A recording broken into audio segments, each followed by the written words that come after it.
Hello students, welcome our channel MK tutorials. आज आपण discovering English ई-डे ग्रेड 2 पार्ट 1 मधील chapter number 5 the list of ब्लाइंडचा आज आपण कन्सेप्ट कनेक्शन पाहणार आहोत.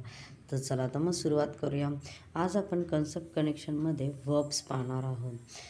Doing words or action words are called verbs. म्हणजे जे काय आपण काम करतोय किंवा एखादी ॲक्शन करतोय, कृती करतोय, त्याला काय म्हणायचं आहे? वर्ब्स म्हणायचं आहे. मराठीमध्ये वर्ब्सला क्रियापद म्हटलं जातं. No sentence is complete without a verb. वर्बशिवाय कोणतेही वाक्य पूर्ण होत नाही. म्हणजे एखादं जर आहे ना वाक्यात जर कामच नसेल, कृतीच नसेल किंवा एखादं डुईंग ॲक्शन वर्ड्स नसतील तर ते कंप्लीट होईल का? नाही. For example, I sing a song. मी एक गाणे गातो. आता इथे गाणं आहे पण आहे ना गातोय हे सिंग सांगत आहे, त्यामुळे सिंग हे काय आहे? वर्ब आहे.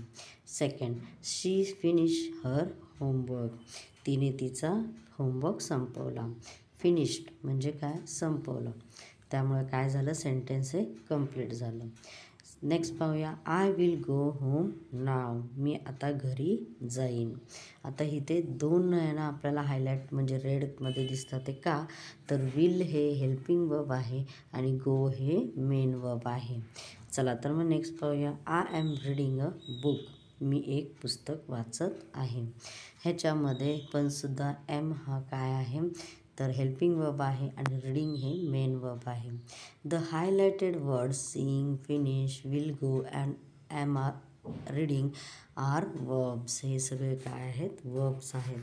चला तर मग नेक्स्ट पेजकडे वळूया. आज त्याचा आपण लगेच प्रॅक्टिस झोन 2 ही पाहणार आहोत. Question number 1.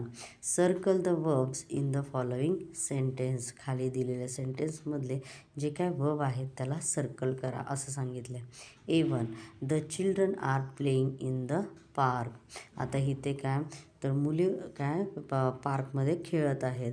मग इथे दोन्ही वर्ब्सला सर्कल करावं लागेल आपल्याला. आर प्लेइंग, कारण आर हे हेल्पिंग वर्ब आहे आणि प्लेइंग हे मेन वर्ब आहे. बी.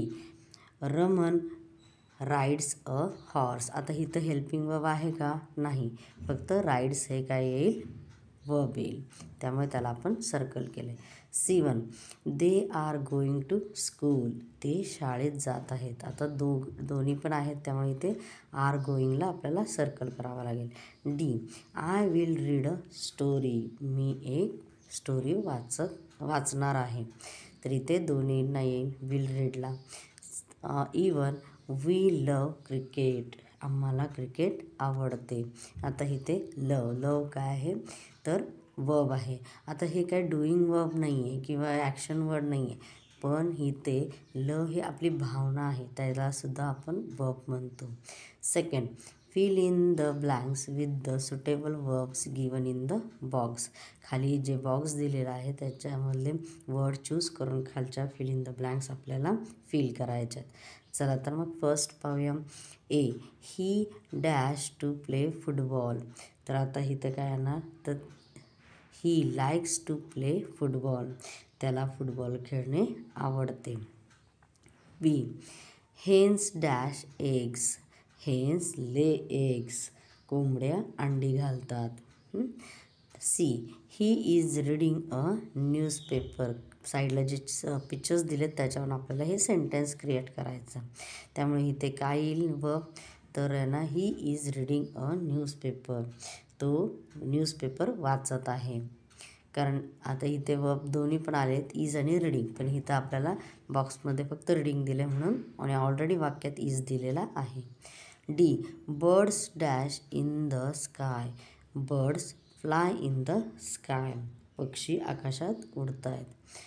शी सिंग्स व्हेरी वेल. आता ती खूप छान गाते. तर सिंग्स हे काय येणार? वर्ब येणार. चला तर मग नेक्स्ट पेजकडे वळूया. Question number C. Complete each sentence using the correct verb form the brackets. ब्रॅकेटमधले करेक्ट ना वर्ब चूज करा आणि fill in the blanks complete करा. A1. He dash beautifully. आता ही गोज ब्युटिफुली होईल का? नाही, त्यामुळे इथे काय आहे ना he dances beautifully. B. I have dash my homework. Sang होईल का? सिंगचं सेकंड फॉर्म हे सॅंग असतं, त्यामुळे सॅंग होईल का? नाही. तर तिथे काय ना, finish. I have finished my homework. मी माझा होमवर्क पूर्ण केला आहे. C, Karan will dash him tomorrow. तर Karan will sleep him tomorrow होईल का? तो त्याला आहे ना भेटायला जाणार आहे, तर इथे काय ना, visit.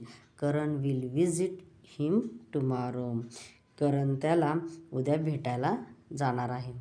D, they are dash in the park. आता पार्कमध्ये तर रायटिंग नाही करू शकत, तिथं काय ना, playing. They are playing in the park. चला तर मग ते पार्कमध्ये खेळत आहेत. नेक्स्ट पाहूया. Even everyone dash for Tapan. तर तपनचं सगळे काय बसलेत का? Everyone sat for Tapan. तपनसाठी बसलेत का? नाही. तर waited. Everyone waited for Tapan. चला तर मग क्वेश्चन नंबर 4कडे वळूया. Complete each sentence choosing the correct verb from the box. खाली बॉक्स दिलेले आहेत, त्याच्यातले ना वर्ड चूज करायचे आहेत आणि खालच्या fill in the blanks complete करायचे आहेत. A1, Lata will dash a song in the class next week. तर ना इथं काय येणार? Sing. Lata will sing a song in the class next week. Lata पुढच्या वीकमध्ये वर्गात एक गाणे म्हणतील किंवा म्हणेल. B, I will dash with my puppy in the evening. तर आहे ना, पपी बरोबर काय दुसऱ्या गोष्टी खेळल्या जाणार नाही, त्याच्याबरोबर काय खेळलं जातं. तर I will play with my puppy in the evening. मी संध्याकाळी माझ्या कुत्र्याच्या पिल्ल्याला पपी म्हणलं जातं, त्याच्यासोबत खेळेन. C, Seena is reading a story book. तर शीना काय करणार आहे? शीना एक पुस्तक वाचत आहे. D, my brother and sister are going to the market. माझा भाऊ आणि माझी बहीण मार्केटमध्ये जात आहेत. ओके स्टुडंट्स, आय होप तुम्हाला प्रॅक्टिस झोन आणि कन्सेप्ट कनेक्शन व्यवस्थित समजलं असेल. थँक्यू.